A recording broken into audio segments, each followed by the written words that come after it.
much retirement income is enough is a really important question facing anyone trying to plan for retirement.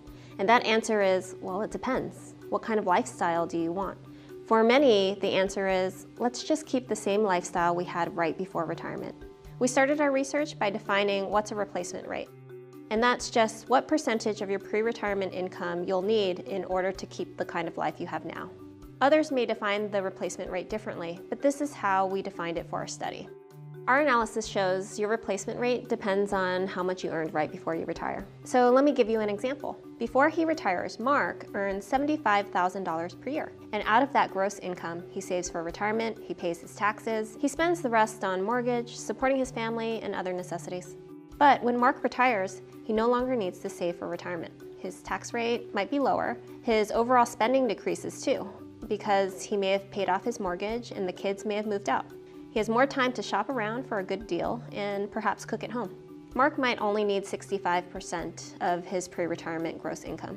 This decrease in spending is well documented in many studies over the last 40 years. So when we dug into the data, what we found is these spending declines depend on your income. So the steepest declines happen for households with higher income, and that directly impacts their replacement rate. So let's look at another example. Melissa earns $100,000 per year before retirement. She saves at a higher rate, pays more in taxes, in addition to having more disposable income. So when Melissa retires, besides spending less, the decreases in taxes and savings really add up. She may need only about 50% of her pre-retirement income to maintain her lifestyle. In our analysis, we considered people like Melissa who earn more than $100,000 to be high earners. Mark falls in the middle earner category, with incomes between $50,000 and $100,000. Low earners make less than $50,000 per year.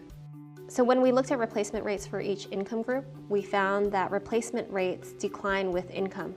So in other words, the high earners need to replace less than the medium earners, who also need to replace less than the low earners.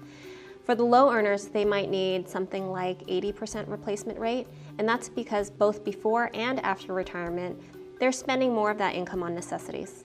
So once you figure out what replacement rate you need to think about how to fund it. Currently, Social Security funds a portion of the replacement rate. You can see it has the greatest impact for low earners. For high earners, like Melissa, Social Security makes up less of her replacement income. A larger portion of her replacement income will need to come from savings. So why is it important for households to think about what replacement rate they'll need? Well, having a goal for retirement is the first step to deciding how much they'll need to save in order to have a successful retirement. And this is an individual decision. There's not going to be a one-size-fits-all rule that's going to apply to all households. So this is a framework to help guide people through making those decisions.